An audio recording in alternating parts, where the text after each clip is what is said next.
Para mais uma, como sempre, direto e reto.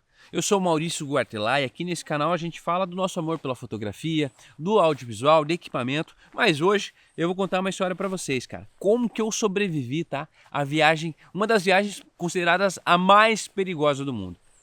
É isso mesmo, velho.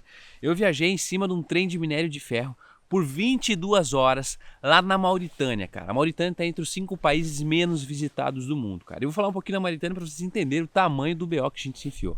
Eu tenho uma produtora independente chamado Clandestino. Sou eu e mais 2 sócios, o Gui e o Marcola, onde a gente viaja pelo mundão para fazer documentários. E qual que é a pegada, velho? A gente quer mostrar o lugar do viés do local, velho, não daquela pegada do turistão. A gente quer fugir do convencional. Nosso objetivo é, de fato, mostrar as entranhas dos lugares que a gente visita. E a Mauritânia não foi diferente, cara. Foram 40 dias nesse país. Como eu falei, é um dos menos visitados no mundo. Inclusive, ele está na lista da CIA para você não visitar, porque tem sequestro de turista, enfim, cara. E o que é interessante? É um país que a religião é a islâmica, né? Então são todos islâmicos, super fechado. Só para você ter uma ideia, meu irmão. Lá, roubou, corta a mão, tá?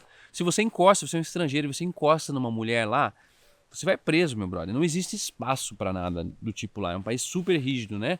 Uma cultura muito rígida e um país extremamente pobre, mano. Não tem noção do que rolou lá. Então, por exemplo, para nossa logística, falando um pouquinho da nossa logística, para ir lá, cara, pra gente sobreviver lá, a gente obviamente precisou de um guia, né? Contratar um guia, que inclusive já fez trabalhos para Netflix também.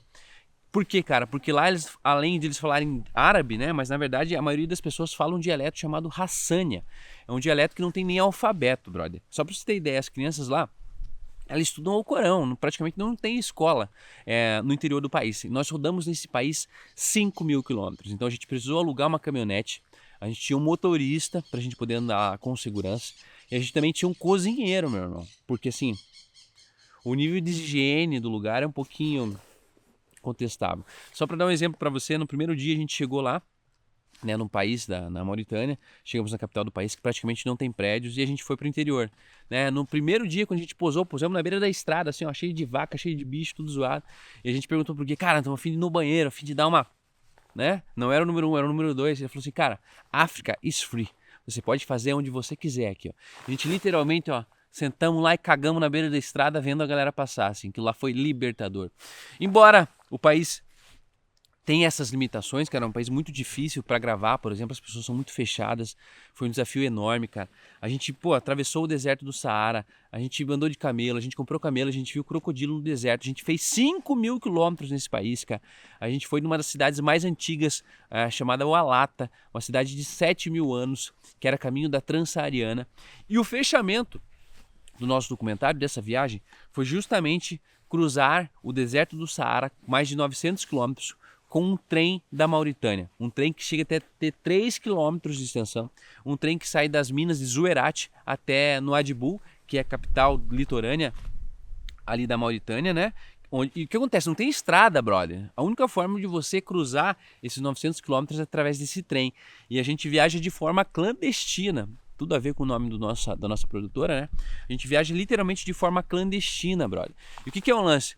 A gente não sabe quando o trem vai passar, que horário ele vai passar, de que forma ele vai passar. Então é tudo muito tenso, cara. É tudo muito perigoso. E você vai literalmente em cima do trem, viajando de forma clandestina, o trem para, você tem que jogar as coisas em cima, se jogar para cima. E aí vai um pouco da tua sorte, cara. No nosso caso, a gente deu um azar danado, porque é minério de ferro que esse trem carrega. E às vezes são pedras rochas, assim, rochas de minério grande. Mas no nosso caso, meu irmão, era um pó de minério. Então, vocês vão ver pelas imagens o estado que eu cheguei. Né, tinha poeira até por dentro do olho, literalmente. E assim, ó, foi uma das viagens mais doidas da minha vida, cara. Só pra piorar a situação, uma coisa que eu nunca tive na minha vida, brother, e eu tive nessa viagem, 2 dias antes de pegar a viagem, eu tive hemorroida, brother. Então, eu viajei aí 22 horas chacoalhando em cima desse trem, ó. Um frio danado à noite, cara, um desafio absurdo. Um risco de cair, porque ele chega até a pegar 60 km por hora, né, pra fazer essa viagem e documentar isso pra vocês. Cara, isso é o sonho da minha vida. Poder vivenciar isso, poder passar esses perrengues, eu gosto muito, cara. E a fotografia me propicia isso, cara. E como é que eu fui até lá, né, cara? A gente tem um dos meus sócios, é o Marcola. Ele foi um dos primeiros brasileiros, de fato, a fazer essa viagem de trem pela Mauritânia. Inclusive, ele leva a galera para lá para turistar, para viajar e para fazer essa expedição. Uma expedição um pouco mais curta, de 7 ou 6 dias, que você conhece um pouco da Mauritânia e também faz essa viagem do trem, que é muito interessante. Inclusive essa viagem, nesse exato momento, está cada vez mais difícil de ser feita, o governo está barrando, porque acontecia de muito estrangeiro, de alguns visitantes, a viagem começou a ficar conhecida, passarem mal, não no sentido de passarem mal, mas de caírem do trem, muitos acidentes e muitos óbitos diante da dificuldade que é viajar em cima desse trem, cara. E a gente viajou, velho, com a gente foi mais um cara, mais um mauritano de lá, viajou com a gente nesse trem também, o Mini, que era o nosso cozinheiro, cara. A gente tinha uma relação legal com ele já, porque afinal de contas a gente ficou mais de 30 dias ali viajando com ele, cara. E assim, a gente foi literalmente jogado em cima do trem. E o que é tão doido, meu irmão?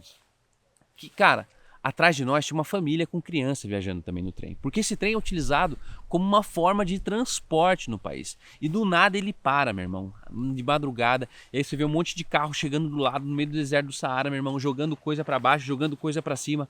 É literalmente uma viagem muito perigosa, mas uma viagem engrandecedora, cara.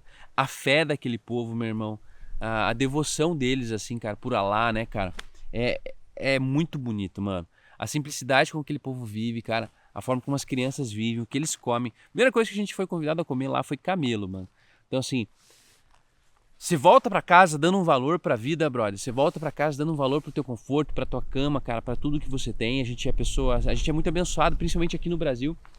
A gente vive uma vida muito confortável, com acesso à alimentação, com acesso fácil.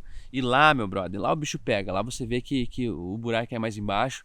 Como eu falei, está entre os 5 países menos visitados do mundo. Isso não é à toa. É uma colônia francesa, né, que hoje não é mais, é um país independente, vive uma democracia velada.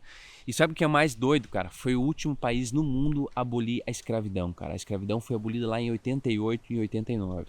E eu confesso pra vocês, cara, que a gente viu o escravo lá. A gente viu a escravidão de forma visceral, de forma muito latente, cara. Como eu falei, foram 5.000 quilômetros visitando esse país, cara. A gente comprou camelo. A gente foi num jogo de futebol da Mauritânia, da seleção da Mauritânia, cara. A gente viveu o que o local de fato vive, cara. Eu acho que a gente rodou muito mais aquele país, possivelmente muito mais do que as pessoas próprias de lá conhecem o seu próprio país. Tamanho a distância que a gente rodou lá. A gente foi no maior mercado de camelo da África. A gente foi no maior mercado de peixe da Mauritânia.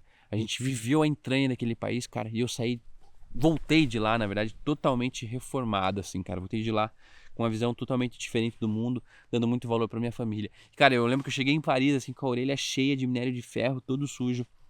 O tamanho foi, de fato, o empenho, assim. E o desafio, o esforço em viajar em cima daquele trem.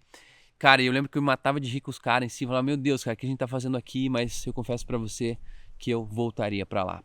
Fiz fotos incríveis, né? A captação desse material tá incrível. O material já tá na ilha de edição. A gente pretende até o final do ano terminar esse filme.